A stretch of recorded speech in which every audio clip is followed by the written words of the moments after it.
And thank you to our hosts here at the police department for sharing this beautiful community space with us, as well as so many members of the community.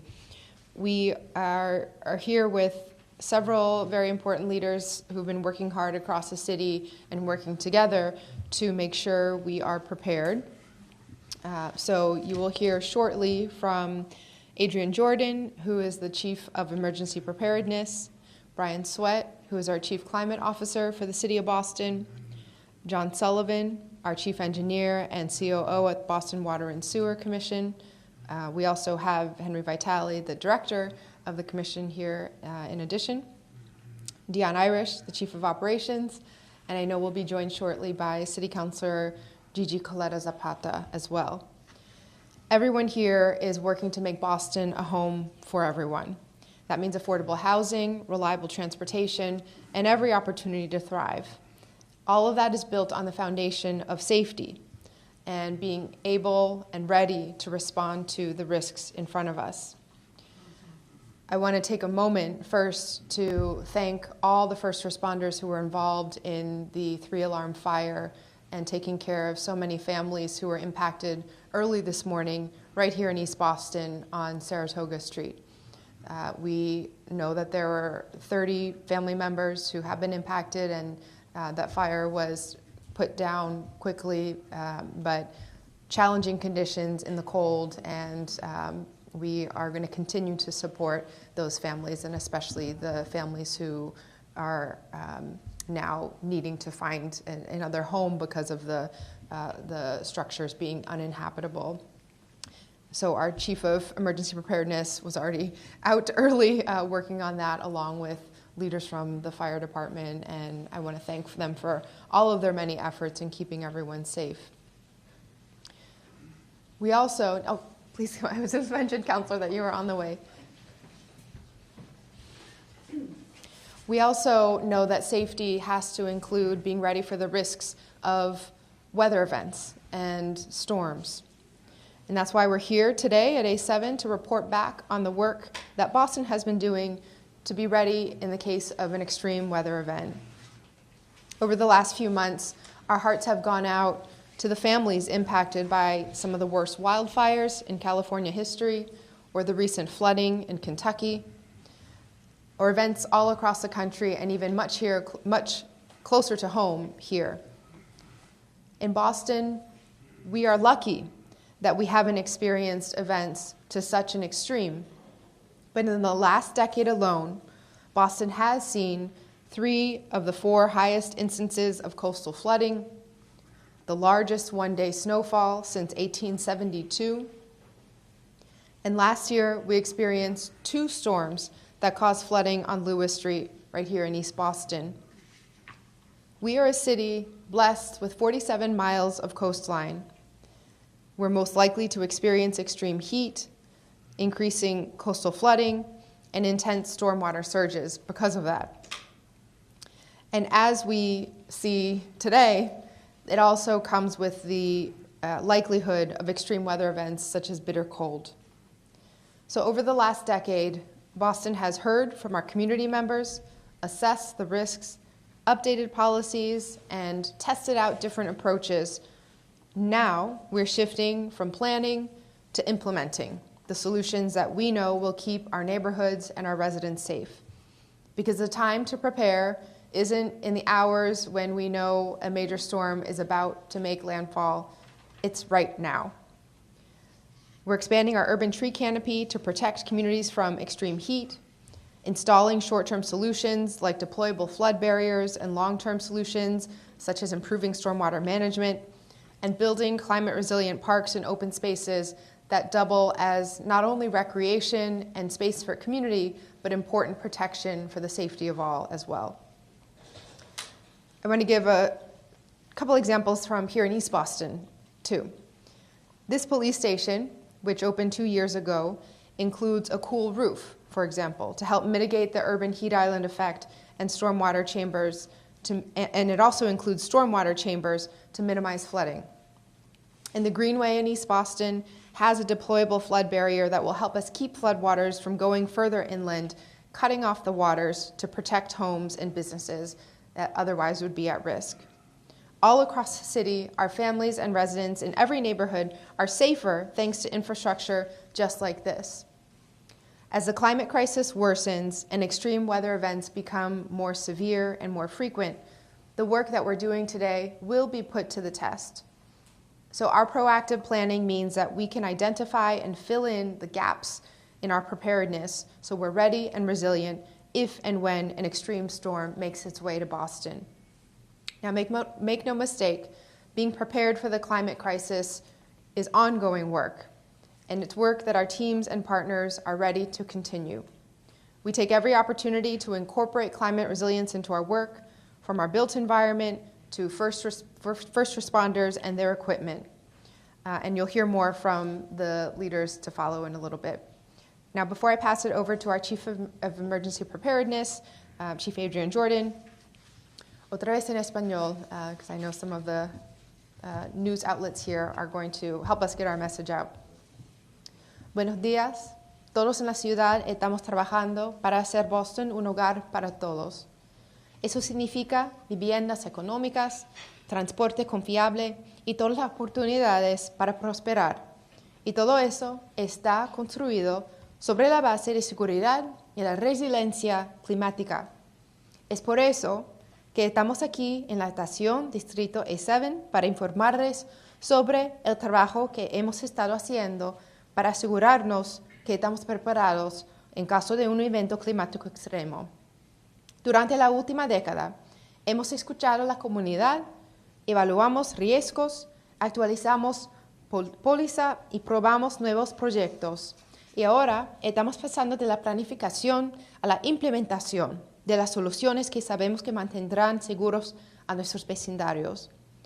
Porque el tiempo para prepararnos no es cuando una gran tormenta está cerca, el tiempo para prepararnos es ahora. Un par de ejemplos de aquí en East Boston. En esta estación de policía que abrimos hace 2 años, incluimos un techo fresco para ayudar a mitigar el efecto de isla de calor urbano y cámaras de aguas pluviales para minimizar las inundaciones. Y la vía verde aquí en East Boston tiene una barrera contra inundaciones desplegable que nos ayudará a evitar que las inundaciones avancen hacia adentro y dañen hogares y negocios o pongan vidas en riesgo. En toda la ciudad, nuestras familias y residentes de cada vecindario están más seguros gracias a una infraestructura como esta. Nuestra planificación proactiva significa que podemos identificar y mejorar nuestra preparación para estar listos si una tormenta extrema llega a Boston. Ahora, no nos equivoquemos, estar preparados para la crisis climática es un trabajo continuo y es trabajo que nuestros equipos y socios están listos para realizar. Todos nosotros en la ciudad continuaremos aprovechando cada oportunidad para incorporar la resiliencia climática en nuestro trabajo, desde nuestro entorno construido hasta nuestro equipaje de respuesta. Gracias a todos, and I will pass it now to Chief Jordan.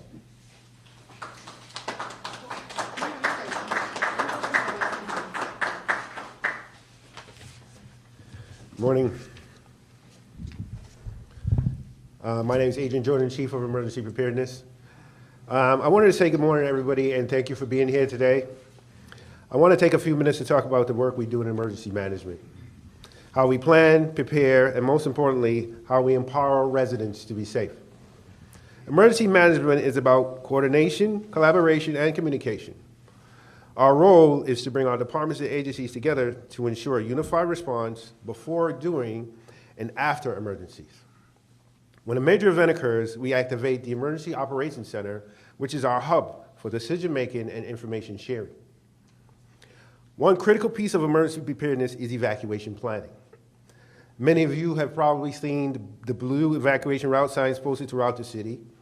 It's important to understand they're just one of the tools in our process. We're also working to review and improve these signs to make them clearer and easier to understand. In addition to the signs, social media-based evacuation platforms, like many of our larger cities are using, is also a tool we're implementing. Getting the right information to the right people at the right time is one of our top priorities. That's why we encourage everyone to sign up for Alert Boston, our emergency notification system.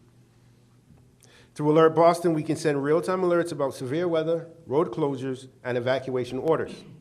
The system is integrated with the National Weather Service, so residents can receive automatic weather warnings as well.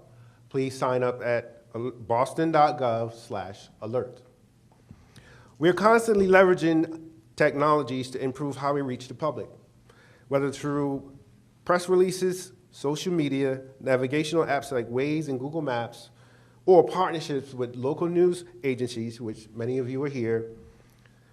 We take an all-hazards approach to communication, ensuring people receive updates in multiple ways, no matter where they are.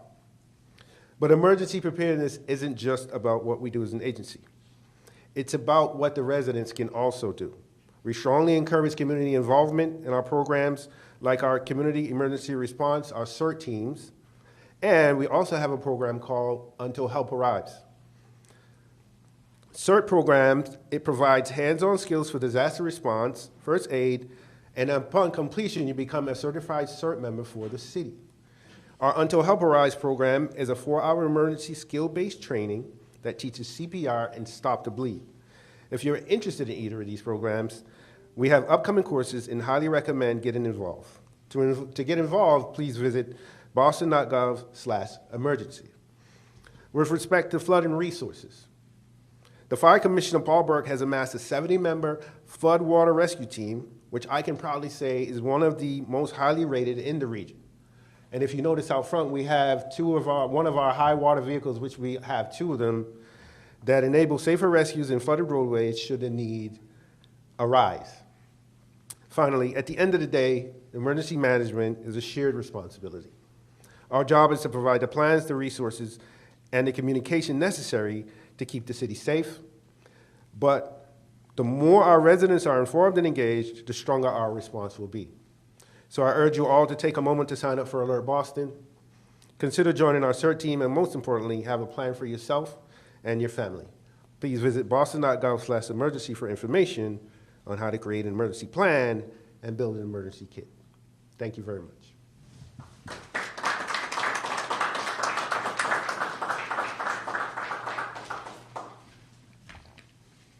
Thank you, Chief Jordan. My name is Brian Sweat. I'm the Chief Climate Officer for the City of Boston, and I'd like to now spend a couple of minutes talking about what we're doing to reduce the risk of these major climate events in Boston over the short, medium, and long term. As the mayor mentioned, we've been very fortunate in Boston not to have a major climate hazard to the degree that we've seen elsewhere in the country, but this is really a when, not an if. And we've been at this planning since the near miss of Superstorm Sandy for now over a decade, and under Mayor Wu's leadership, we've really transitioned from a decade of planning to a decade of action. And installing the critical infrastructure necessary to protect the city against our big 3 climate hazards. So coastal flooding from a major hurricane or storm event or nor'easter, inland flooding from an intense precipitation event, and extreme heat, which we're now seeing earlier in our season than ever. I'm going to focus on extreme heat and coastal resilience and then turn it over to our colleagues at Boston Water and Sewer Commission to talk a bit about intense rainstorms. We know that we are at risk in the city of Boston, and we're organizing ourselves to get better prepared. And one of the most critical things that the mayor did most recently was creating an office just dedicated to delivering on coastal resilience infrastructure. So in creating the Office of Coastal Resilience, led by my colleague Chris Osgood, we have a focused, centralized point of leadership to make sure that we are delivering the critical infrastructure protections for the city in the time that they are necessary, and in a way that I'm unaware of anywhere else in the country done before the storm. A lot of times these offices are set up as part of recovery. This is done so we can be better prepared in Boston for when the big one hits. From a coastal flooding perspective, we know we are more at risk in Boston because we're a city built along the harbor and actually in the harbor, right? 1/6 of Boston is built on filled tidelands. So that inherently makes us more at risk. It also means that we have more to protect. And we have more value that we want to continue to reinforce along the water. This past September, hopefully some of you saw the first in the nation Deployables Day. where we were able to demonstrate and trial, because you need to practice installing these temporary flood barriers on both private sector and public sector land. As the mayor mentioned, one of those is protecting our East Boston Greenway. But we encourage folks to continue to look at opportunities to protect themselves against extreme flooding events. And proud to announce that Chief Jordan and I will be collaborating on bringing the second annual Deployables Day in September again this year. We also are keenly aware of the necessary investments in the mid to long term. And when we talk about closing the gaps on the 2030 floodways and all the way through 2070, under the mayor's leadership, the city has the largest ever capital fund dedicated to coastal resilience. So we have $75 million in funds set aside to be able to leverage state and federal grant opportunities and investments to allow us to do the projects that we know are necessary in Boston to deliver. And we are making sure that future development on the water and large-scale development is done in a right way and prepared for its future climate. So we are the only city in the country that has a coastal flood resilience overlay district designed to 2070, designed to what is that 1% storm in 2070, including sea level rise and including freeboard on top of that, and making sure that those developments are designed for their future condition. And proud that Boston is the only city to actually put that into its zoning ordinance. But we know we have a lot to protect in terms of our existing assets and neighborhoods and buildings and communities along our water, and we're investing now in those projects to do just that. In the last few years, we have completed redesigns and deployments of redevelopments of McConnell Park and broke ground on Ryan Playground adjacent in Charlestown this December to add coastal resilient flood infrastructure integrated into those park redesigns to protect not only the parks and users of the parks, but the neighborhoods surrounding them. We've also continued design work and secured funding on Moakley Park, on Lewis Mall and Carlton Street right near here, and on Long Wharf and Christopher Columbus Park are proceeding over the coming months. We're focused most intently on the 18 projects that we need in the 2030s to prevent against the worst impacts of flooding, while thinking longer term and working with the Army Corps of Engineers on the flood infrastructure we need for 2070. So really taking a comprehensive approach. As the mayor mentioned, we have 47 miles of coastline in Boston. We are one of the only cities in the country that has mapped out climate resilient solutions for all miles of our coastline, for all 47 miles. We know this is a big challenge, and this will cost money over the coming decades, but we've done this before. And I'd remind folks, many decades ago, for those who are here, folks didn't believe we could clean up the Boston Harbor. And they were writing songs, about how dirty the harbor was, and we've done that. And now most folks, moving to or growing up in Boston, can't imagine us not embracing the harbor. This is on that order of magnitude of a challenge, but we've done big things before in Boston, and I'm confident we'll do so again. I also want to touch briefly on extreme heat, and I appreciate that on a day like this it's hard to think about extreme heat, but cycling back to last summer, in June we had extreme heat waves earlier than in recent memory that we've been able to have, and extreme heat waves again are multiple days over 95 degrees temperature that in particular are health hazards to our young and to our senior citizens and those with breathing difficulties and health issues. We take those extremely seriously in Boston because we know that those are going to get worse due to climate change and due to our increasing temperatures. As the mayor mentioned, we've invested a lot of time and resources in planning in our tree canopy coverage, not only in planting more trees, but in making sure we have an urban forestry team to keep them healthy, because it's not enough to plant trees. We actually need to have them grow to full size and provide the canopy coverage and shading, most critically in our environmental justice neighborhoods that for decades have not had the canopy coverage and are zones of extreme heat. And we also are partnering with nonprofits to bring trees to private property. We obviously control the street trees in the public realm, but we want people to have access to trees in their yards as possible, and working with groups like the Boston Tree Alliance. We've also brought green infrastructure and green roofs to our bus shelters. We appreciate that part of encouraging folks to take mass transit is making that the most comfortable experience possible, and we need to make those bus shelters cooler and deal with stormwater on site, as well as being able to provide habitat for species, and providing green roofs on bus shelters is one of those win-win-wins that Boston has been a leader on. And then lastly, when we know that these events are coming, how do we make sure that people are safe for the events that they want to have outside? So we've invested significantly in our water features, in our parks, in our misting equipment, so that we can bring cooling equipment to events and to community groups that want to have events on hot days, and make sure that people can do that in a way that is safe, and we'll continue to do that. So Boston, I'm really proud that Boston is leading by example again before. We have really had a big one hit Boston in recent memory and continuing to invest in those long-term solutions. And I really invite all of Boston's stakeholders to engage with us as we build a more resilient, just, and decarbonized Boston for all to benefit from. So with that, it's my pleasure to turn it over to my colleague John Sullivan from the Boston Water and Sewer Commission to talk a bit about inland flooding.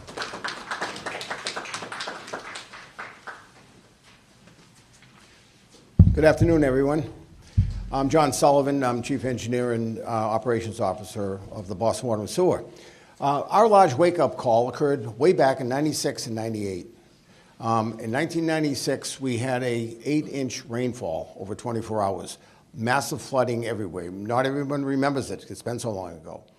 But in 98, we had a severe storm over 3 hours. And both of those storms were the wake-up call for the water and sewer to say, what is going on? The system was built in the 50s. It worked wonderful up to that time because we didn't have these intense rainfalls. Looking at that, we moved forward with improvements, and that led to the Muddy River improvement. If you recall, the Muddy River was a really shallow, meandering river between Brookline and Boston. All of our work, all our analysis, was undertaken by the City of Boston, Brookline, and the state. And with $90 million in the aid of the feds, we were able to repair it, and it works like a charm now. So the key here is maintenance, and it's something we learned in the 90s. We have undertaken maintenance everywhere. We've changed the way we do business. We are also going out putting new pipes in. Combined sewer overflows, where our sewers were allowed to, from the 1890s, overflow into the harbor.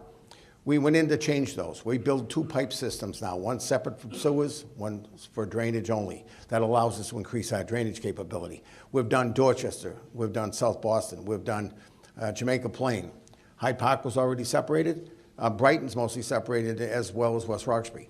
Roxbury, we do intense work. We're still up there in Roxbury now doing it. So we're working using all the funds we collect.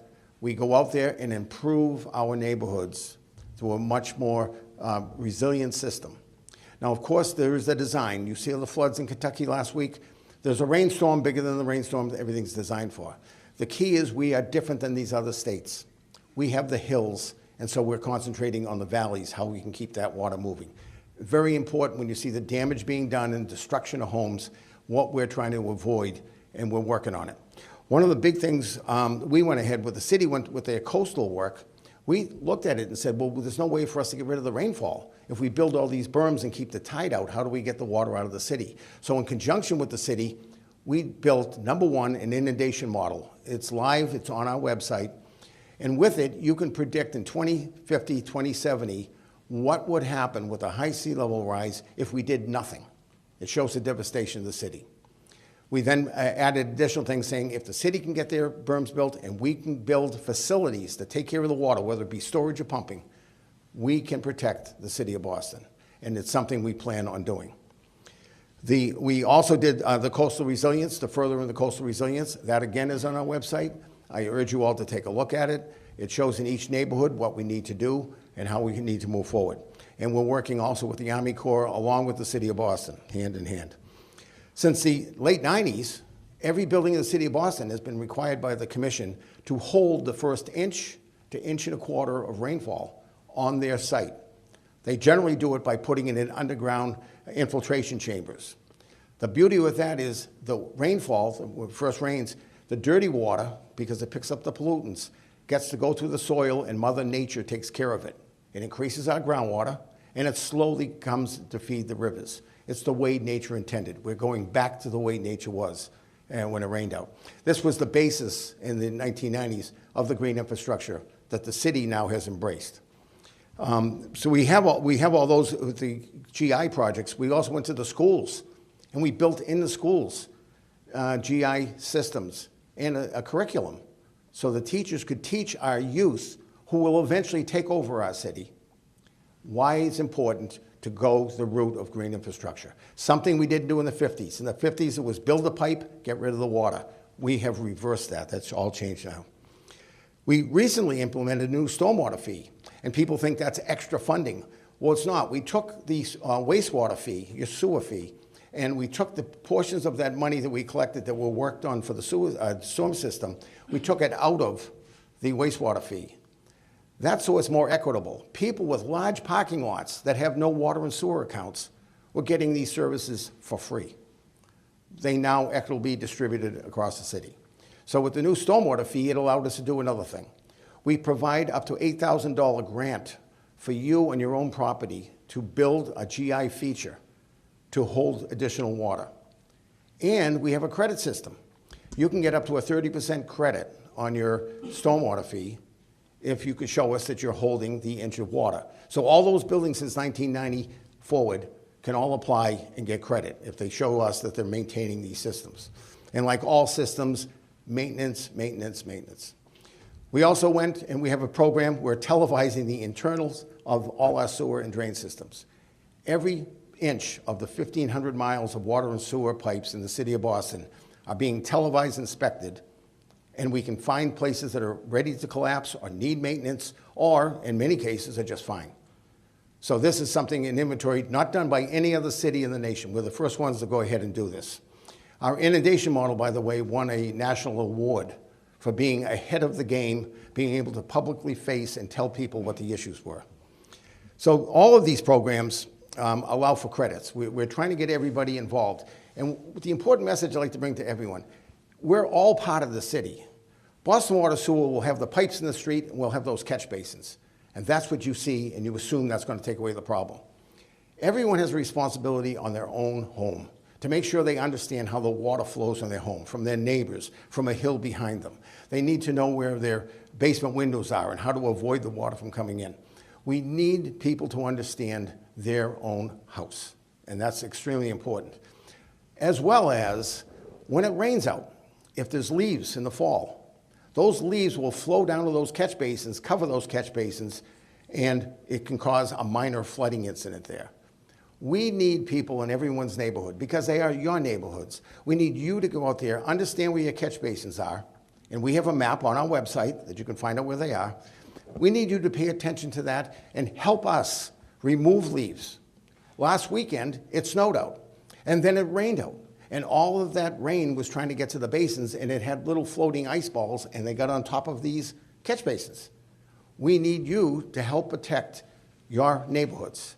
And, call us in if there's any maintenance problems. We don't have any issues with that. But it's important that all together we will keep our neighborhood safe. So we are all set for the flooding issues. And a final I want to leave you with, we're going to do another inundation model to cover the entire city. And in 2 years, all of us will be able to predict in 27, if something goes wrong, where will the floods be and how can I prevent it? And the commission will be partnering with all of its customers to make sure we keep everyone safe. Thank you.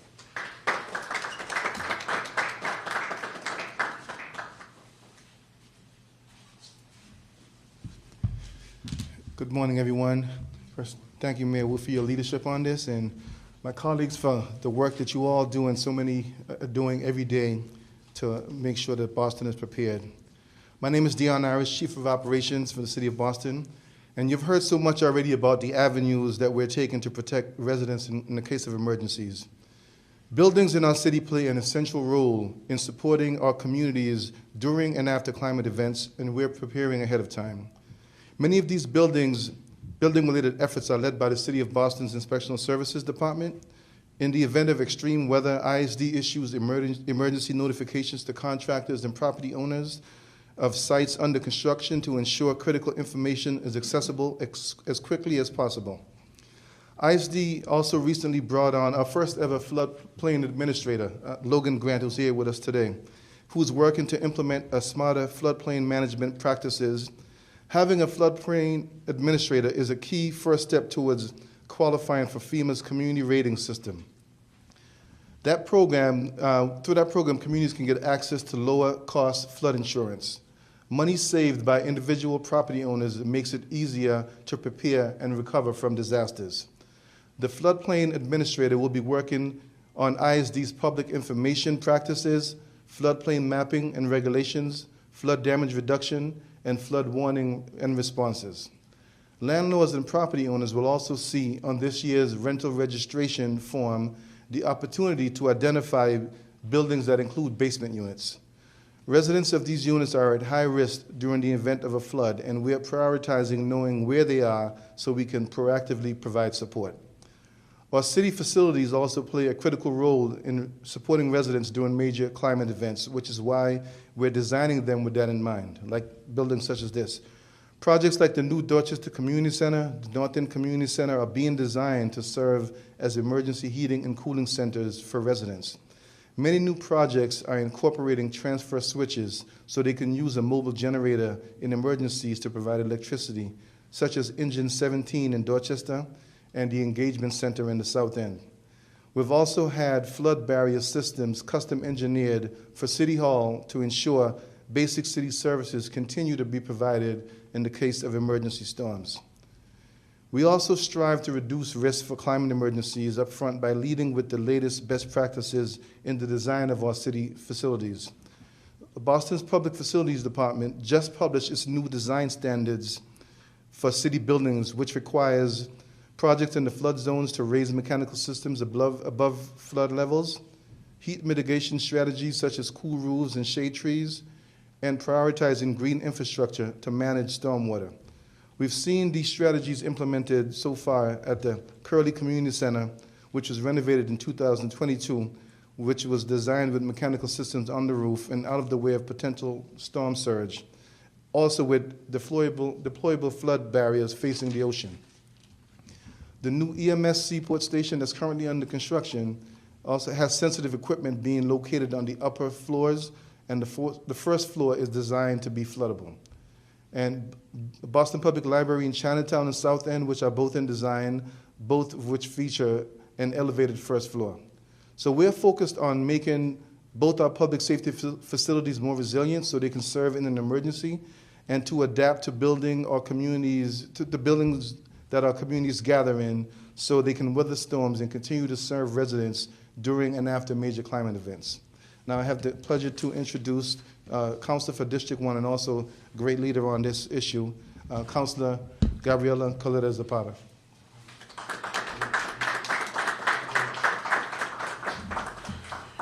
Good afternoon, everyone. I'm so grateful to be here. I just want to say thank you to Mayor Wu. Thank you to this incredible team for your leadership. I got a call that this press conference was happening about emergency preparedness, and I thought to myself, oh goodness, what snowstorm is barreling towards us this time? And then was told that this is a way to highlight some of the proactive, ongoing preventative measures that is taking place in the city. And I don't know how rare this is, but I think it speaks to the leadership exemplified at the city level that we are here in talking about some of the long-term proactive initiatives that the city is taking. With these emergency plans in place and with the resources to back it up, I know that as a counselor, I can rest easy at night. But first and foremost, I am a resident of the city of Boston. I live not too far away from here. I grew up in Eagle Hill. And I think about my neighbors, and I think about those who are most vulnerable to displacement because of the things that we're talking about here, extreme weather. And as a counselor and a resident, I've seen firsthand how severe, unpredictable events, whether it's flooding, storm surge, heat waves, or regular storms, directly affects our neighborhoods. Our communities faces disproportionate risks, and we need strong proactive measures, those of which that have been talked about today, to ensure our families, homes, and businesses are protected.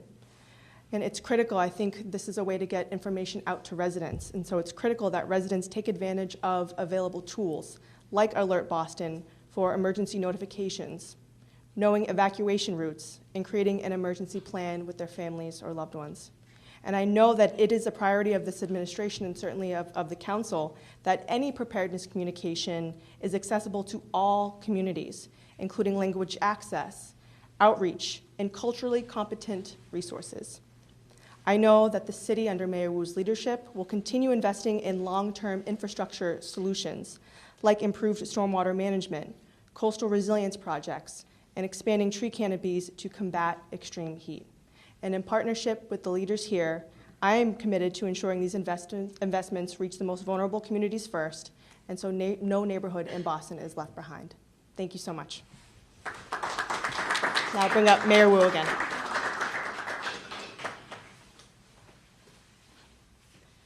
Thank you so much. I want to thank our interpreters for making sure that today's information is accessible. And I want to thank my colleagues for a fun game of musical chairs that we also played while we were up here. Any questions? Yeah. So given the severe impact of the ice and snow on the sidewalks with the recent winter storm, I was wondering how the city plans to ensure accessibility for wheelchair users and others with mobility challenges, and what specific measures are being taken to improve sidewalk clearing, making these public spaces safer for people with disabilities? Yeah, it's been an ongoing focus and priority of ours to make sure that we are managing weather events with an eye on accessibility. The work that the city's public works teams and Boston Public Schools and in conjunction with the MBTA, for example, do in clearing crosswalks, really being on top of school areas and MBTA stations, places where we want to avoid those with a mobility device or a wheelchair having to go out into the street to access that bus stop. That has been worked into all of our plans and preparations.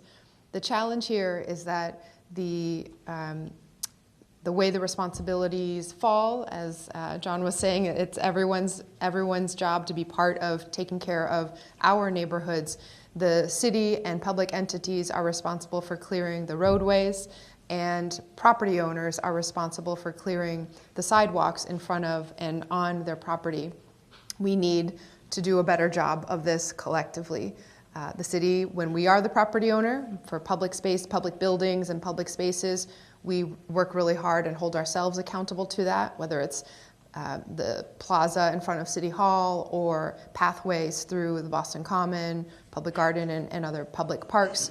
But we have seen many instances where the storm hits and then there is a freeze. The temperatures drop for the next several days so that whatever ends up not being cleared right away turns into a very dangerous, slippery patch of ice. We have, I'm told that our teams have issued between Sunday and Wednesday, the last couple days, more than 1,200 citations for sidewalks that were not cleared by property owners. I know it can be a real challenge to remember to do this in the midst of all the other responsibilities, but it is very important for the collective safety of everyone that we remember sidewalks need to be cleared within 3 hours after the end of a snowfall event. And especially, again, when we've seen these temperature fluctuations, that can have long-lasting impacts throughout the next several days until the temperatures rise enough for patches of ice to melt. In terms of the climate goals that the city has, how much of that is reliant on federal funding? And we're in a space now, a moment now, where we may be losing federal funding specifically about climate preparedness. How does the city cope with that as we move forward? Yeah, and I'll invite up Chief Sweat to add his remarks as well. At a high level, I will just say that we have been extremely diligent and in taking advantage of the funding that had been made available through Congress over the last several years. Through our federal delegation, we were able to secure and win very significant amounts of funding, and that was possible, again, with the decade of preparation that happened before, because the grant programs that opened up went to the communities that were ready to put those dollars to good use and could prove that it would have a community impact and they would work. And so we had already been testing and piloting so many different examples of programs that we were able to plug right in once the federal funding spigots turned on. In the last few weeks and months prior to the administration change, we worked very quickly to codify those grants that were awarded into legally binding contracts. And so those, with the full force of the law, will require that Boston continues to receive those funds as awarded. Now, there are some legal challenges working their way through the courts about that concept and what happens with even previously awarded and legally contractual federal funds, but we continue to work closely with the Attorney General's office and with the federal delegation on that front. In terms of what comes next, this is an era of partnerships And we are looking to maximize everything we can do at the local level, to tap in with cities around the country, and also to work with other sectors here in Boston. But we have our wish list of what we know, if there's funding available, we would like to get done. And then we have our must-do list of these are the critical life safety areas. I think for me, watching what happened with LA wildfires, for example, or other storm events, there are sort of three takeaways that I want Boston to be ready for. One is the sheer scale of devastation that can happen in just a matter of hours or days, where you see entire lives and businesses, hard work, washed away in the waters or up in flames, or even worse when it comes to injuries and fatalities, just like that. The second is the look back that always happens in these instances. What could we have done, right? Could the water tanks have been filled differently, or could the flood barriers have been prepared differently? We want to do all of that not after the fact, to understand what went wrong and with the damage that has occurred, but to avoid that to begin with. And that's why we're doing it now, so that we can be ready and prepared for those incidents. The third takeaway is always that you can't have an effective response unless community members are fully involved in it. As coordinated as city departments can be on infrastructure needs, the updating of pipes or berms or green infrastructure, GI, unless community members know what the plan is, understand how to take care of their own homes and properties, and then how to be in contact with the city all along the way, we will have serious gaps happen. So the Chief Jordan had mentioned the Alerts Boston system. That is the best way to stay updated in real time, where you can get storm preparation, text messages, and alerts where, again, knock on wood, it will not get to this in the near future, but after a major incident, if there's a need for rescues or ways to deliver food to residents who are stranded, we need to make sure we have those channels of communication also already prepared, in addition to the built environment and the infrastructure. But sorry, Chief, I was filibustering on federal funds. No, that was great. I would just briefly echo, agree with all of the mayor's remarks, but briefly echo, we've been at this for a long time in Boston, and we got started at this in the early 2000s, because that's what the science and the lived experience in Boston dictated. And we had the near miss of Superstorm Sandy that was a clarion call to cities around the country of extreme weather events in the here and now. And I remind folks, we missed a 100-year flooding event in Superstorm Sandy by a matter of hours. That would have had a really significant impact on the city of Boston. So a lot of the projects we're talking about now are to protect against storms that were at risk of happening today. We don't need to look that far out into the future to make very effective benefit-cost ratio analyses that these are projects to protect Boston now. We are planning for the future, because that's what we do in Boston. We're coming up on celebrating our 400th in 2030, and we want to think, what does the next 100 years look like? For most of the period of time that we've been talking about climate resilience infrastructure and natural hazard resilience infrastructure, there hasn't been a tremendous amount of support from the federal government. We've been finding ways of doing that. And so this is both a sprint and a marathon, but the long-term infrastructure is a marathon. And we're going to stay at this and find creative ways of funding and building the infrastructure over time, so that we can ensure that Boston is vibrant, decarbonized, resilient, and just for the next 100 years. Last question. I just want to add, have you seen any sort of loss in funds as of yet? Has the city been told, this money will not be available anymore? Cuts have been made at the federal level. Do you have anything on the Senate? Yeah, as you're aware, it's a fluid situation. We're monitoring closely. At the moment, no work that has been underway, that we have underway at the moment, has needed to be paused. But it's a fluid situation. As the mayor mentioned, we did a really great job over the last couple of years in Boston and in the state of Massachusetts on securing funds, and we fully expect that those obligated funds are adhered to, as contracts as they are written. Did you characterize how much we rely? Is it, not that you can give me a whole breakdown, but is most of this federal money that we're using, or is this more local money? It really depends on the project. So some of these longer-term projects like Moakley, which is a massive investment, are more federal dependent. Some of these smaller ones that we've kicked off, like Ryan Playground, we broke ground on in December, that doesn't require additional funds from other sources. So it's really mixed. Thank you, everyone.